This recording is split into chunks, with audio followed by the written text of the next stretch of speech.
தற்போது கிடைத்த செய்தி, நடிகர் சங்கத்திலிருந்து சரத்குமார் மற்றும் ராதாரவி இருவரும் நிரந்தரமாக நீக்கப்பட்டிருப்பதாக அறிவிப்பு வெளியாகி இருக்கிறது. நடிகர் சங்க பொதுக்குழு கூட்டத்தில் இந்த முடிவெடுக்கப்பட்டதாக செயலாளர் விஷால் அறிவிப்பு வெளியிட்டிருக்கிறார். இது குறித்த கூடுதல் தகவல்களை செய்தியாளர் கணேஷிடம் கேட்கலாம். கணேஷ், நடிகர் சங்கத்திலிருந்து சரத்குமார் மற்றும் ராதாரவி இருவரும் நிரந்தரமாக நீக்கப்பட்டிருப்பதாக அறிவிப்பு வெளியாகி இருக்கிறது. இதன் முழு விவரங்களை சொல்லுங்க. ரத்திகா, கடந்த ஆண்டு நடிகர் சங்கத்துடைய தேர்தல் நடைபெற்றது. அந்த தருணத்துல தேர்தல் முடிவடைந்த பிறகு பேசிய விஷால் தரப்பினர் என்ன சொன்னாங்க அப்படின்னா, ராதாரவி மற்றும் சரத்குமார் உள்ளிட்ட அந்த எதிர் தரப்பினரை உள்ளடக்கியே சங்கத்தின் நடவடிக்கைகள் நடத்தப்படும். மூத்த உறுப்பினர்களிடம் அறிவுரைகள் கேட்டு இது நடத்தப்படும் என்று சொல்லியிருந்தார்கள். அதே போல கணக்கு வழக்குகளை சரிபார்ப்போம் என்றும் சொல்லியிருந்தார்கள்.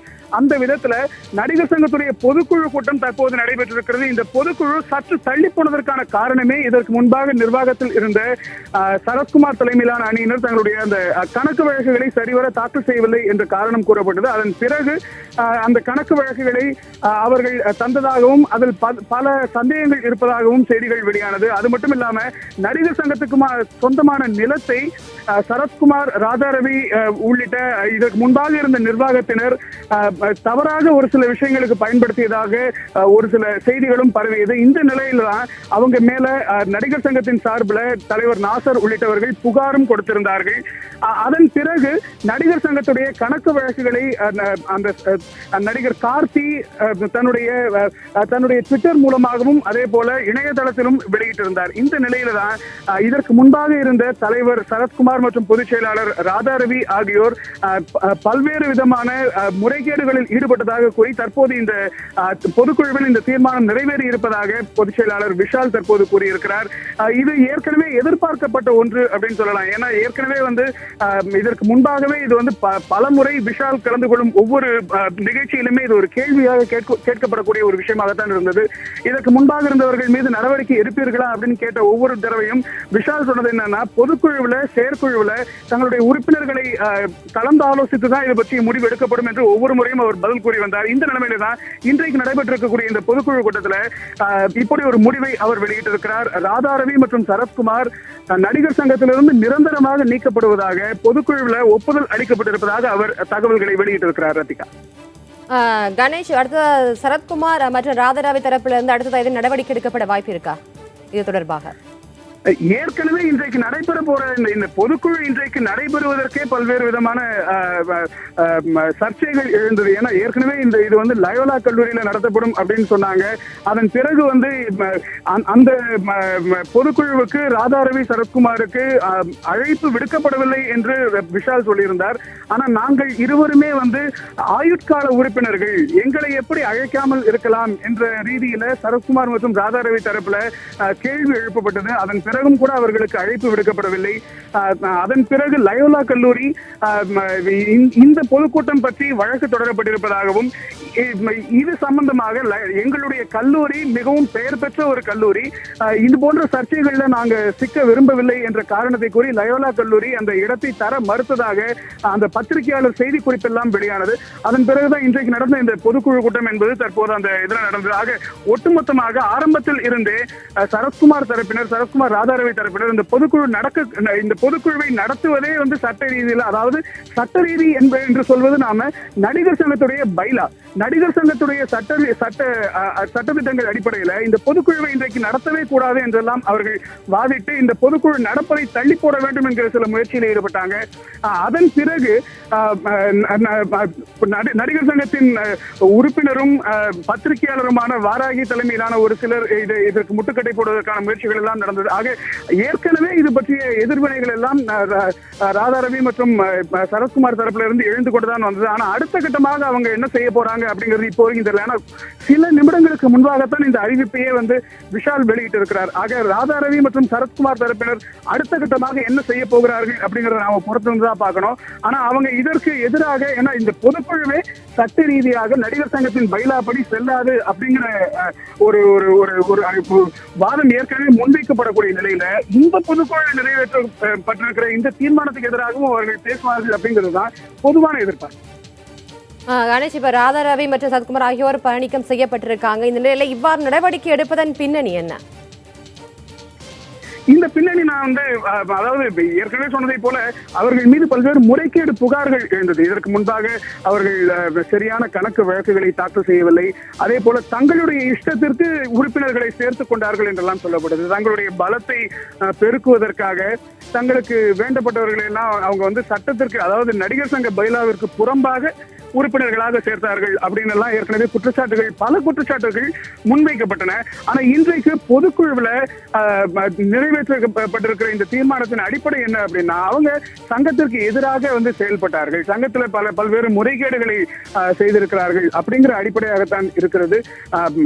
நிதி ரீதியிலான, அதாவது சங்கத்துடைய நிதி ஆதாரங்களை அவர்கள் பயன்படுத்திய விதம் தான் மிகப்பெரிய சர்ச்சைகளை கொண்டு வந்திருக்கிறது. அது சார்பாக ஏற்கனவே வந்து காவல்துறையில புகாரும் அளிக்கப்பட்டிருக்கிறது, விளக்கம் கோரி நோட்டீஸும் அளிக்கப்பட்டிருக்கிறது. அந்த அடிப்படையில தான் தற்போது இந்த நீக்கத்திற்கான அந்த தீர்மானம் என்பது நிறைவேற்றப்பட்டிருக்கிறது. அது பற்றி தான் விஷாலும் தற்போது அறிவித்திருக்கிறார். கணேஷ், இன்று நடைபெற்ற நடிகர் சங்க பொதுக்கூட்டத்தில் என்னமான முக்கிய விஷயங்கள் எல்லாம் பேசப்பட்டது? இந்த நடிகர் சங்க பொதுக்குழுவை பொறுத்த வரைக்கும் தமிழ் சினிமாவுடைய நூற்றாண்டு விழாவுக்கான கொண்டாட்டங்கள் பற்றி பேசப்பட்டது. ஏன்னா தமிழ் சினிமா, நம்ம பேசும் படங்கள் வந்து 80 ஆண்டுகள் ஆகிறது அப்படின்னாலும் தமிழ் சினிமாவிற்கு நூற்றாண்டு. ஏன்னா அந்த ஊமை படங்கள் தயாரிக்கப்பட்டு கீச்சகவதம் என்கிற முதல் திரைப்படம் தயாரிக்கப்பட்டு 100 ஆண்டுகள், நூற்றாண்டு இது. அது பற்றி பேசுகிறார்கள். அதே போல வருகின்ற ஜனவரி மாதம் மக்கள் திலகம் எம்ஜிஆருடைய 100ஆண்டு விழா வருகிறது, அவருடைய 100வது பிறந்த நாள் வருகிறது. ஆக எம்ஜிஆருக்காக விழா எடுப்பது பற்றி பேசுகிறார்கள். பல்வேறு மூத்த உறுப்பினர்கள் நாடக நடிகர்களுக்கு கௌரவம் செய்வதற்கான விஷயங்களை எல்லாம் இதுல வந்து விவாதித்து அவர்களை எல்லாம் மேடைக்கு கூப்பிட்டு கௌரவப்படுத்துறதுக்காக இந்த பொதுக்குழுவில் பல்வேறு விஷயங்கள் பேசப்பட்டதாக தெரிகிறது. ஒட்டுமொத்தமாக தேர்தல் சமயத்துல இந்த விஷால் அணி என்று என்னவெல்லாம் வாக்குறுதிகளை கொடுத்தார்களோ, நாடக நடிகர்களுக்கு நாங்க வந்து மிகப்பெரிய நன்மைகளை செய்ய போகிறோம் என்றெல்லாம் சொன்னார். நாடக நடிகர்களுக்கு சினிமாவில் வாய்ப்புகள் சுழற்சி முறையில் வழங்கப்படும். அதே போல இது நடிகர் சங்கத்திற்கு கட்டிடம் கட்டுவதற்காக முன்னணி நடிகர்களை வைத்து படம் தயாரிக்கப்படும் என்றெல்லாம் சொல்லியிருந்தார்கள். அதையெல்லாம் எப்படி செயல்முறைப்படுத்துவது என்பது பற்றியெல்லாம் விவாதிக்கிறது. இது போன்ற விஷயங்கள் தான் இந்த பொதுக்குழுவுடைய மிக முக்கியமான நோக்கங்கள் இருக்கு. கணேஷ், இன்று மதியம் பொதுக்குழு கூட்டம் நடைபெற்றிருந்த போதே வெளியில் வந்து இருதரப்பினர் வந்து கைகலப்பில் ஈடுபட்டிருந்தாங்க. இந்த நிலையில இந்த சரத்குமார், ராதாரவி இருவரும் நீக்கப்பட்டிருப்பதை எப்படி பார்க்கலாம்? இது ஒரு தனிப்பட்ட மோதல் என்கிற ரீதியில சொல்லப்பட்டாலும் கூட அந்த இரு தரப்புமே இது ஒரு தனிப்பட்ட மோதல் என்பதை இதுவரையில வந்து உறுதிப்படுத்தவில்லை. ஏன்னா இதை நாம ஒரு சில நிகழ்வுகளுடைய உதாரணங்களை எடுத்துக்கொள்ள வேண்டும் அப்படின்னா, சமீபத்துல நடிகர் விஷால் தயாரிப்பாளர் சங்கத்திலிருந்து இடைநீக்கம் செய்யப்பட்டார். இடைநீக்கம் செய்யப்பட்ட தருணத்துல நடிகர் சங்கத்துடைய ஒரு குழுவினர் நடிகர் சங்க வளாகத்தில், நடிகர் சங்க கட்டடத்தின் வளாகத்தில் இருக்கக்கூடிய பிள்ளையார் கோயில்ல தேங்காய் உடைப்பு கொண்டாட்டங்கள் அப்படின்னு ஈடுபட்டாங்க. அந்த சமயத்துல கூட கைகலப்பு ஏற்பட்டது.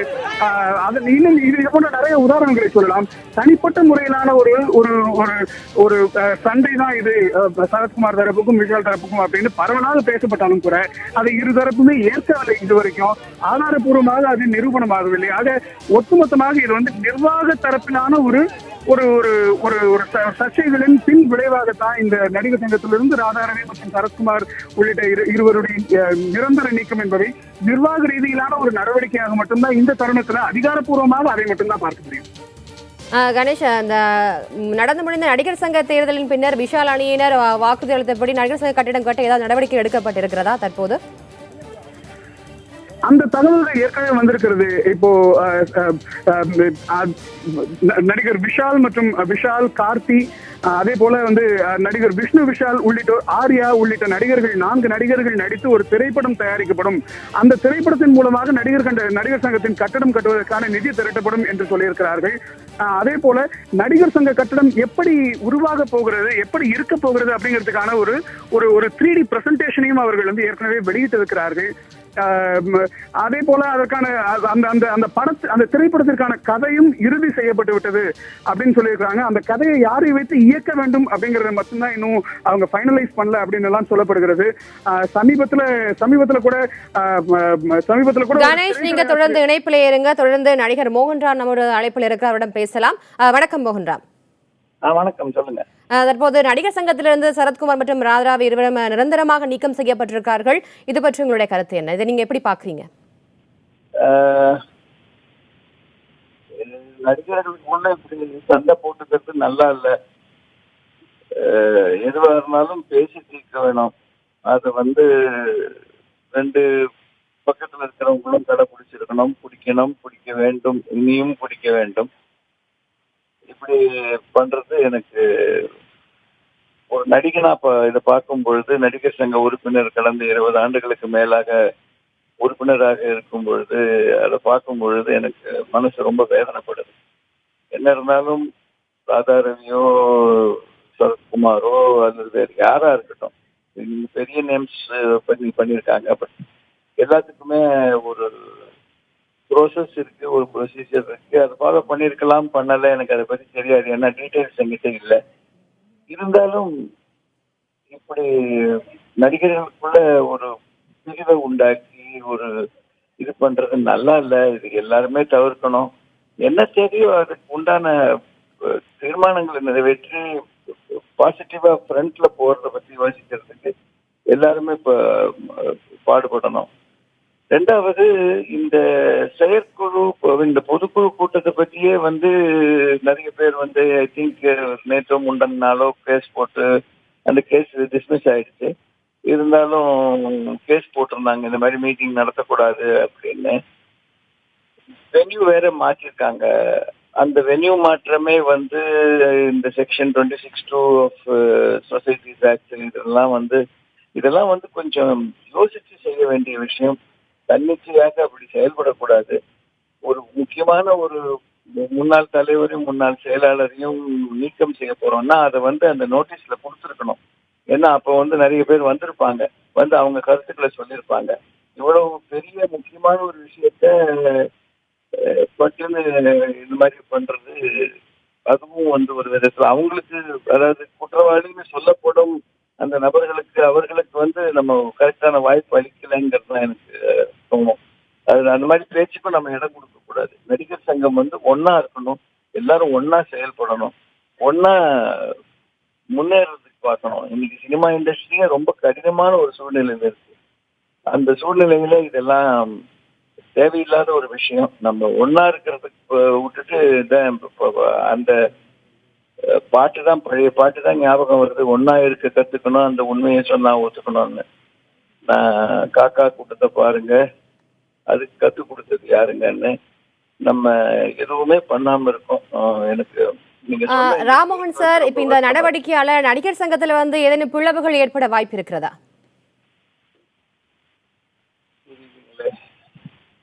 வேண்டாங்க, அதை பத்தி சொல்ல எனக்கு இன்னும் என்னவோ 3 நாள் முன்னாலதான் ஒரு என்னுடைய க்ளோஸ் ஃப்ரெண்டு, ஒரு இயக்குனர் சுபாஷ் இழந்தேன்.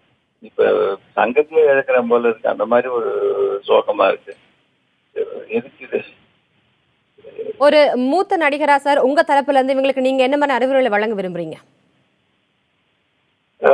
நடிகர் சங்கத்தில் பொறுப்பில் இருப்பவர்களுக்கு தயவு செய்து மறுபடியும் இதை பரிசீலனை செய்து அனைத்து உறுப்பினர்களுக்கும், உங்களுக்கு சார்பாக வாக்களித்தவர்களுக்கும் சரி, உங்களுக்கு எதிராக அந்த ராதாரவிக்கும் சரத் சாருக்கும் அவர்களுக்கு வாக்களித்தவர்களுக்கும் சரி, ஒரு சான்ஸ் சொல்லி எதற்காக பண்ணுகிறீர்கள், ஏன் இந்த முடிவு, அதை பற்றி உங்க கருத்து என்ன அப்படின்னு எல்லாத்தையும் கேட்டிருக்கணும்.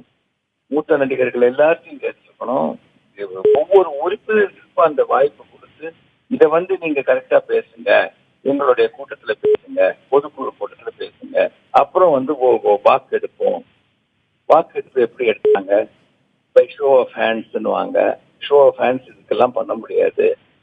அதெல்லாம் வாக்கு சீட்டு வச்சு அதுக்கு அவர்களை நீக்கம் செய்ய வேண்டும், நீக்கம் செய்யக்கூடாது, தனித்தனியா பண்ணி இது பண்ணணும்.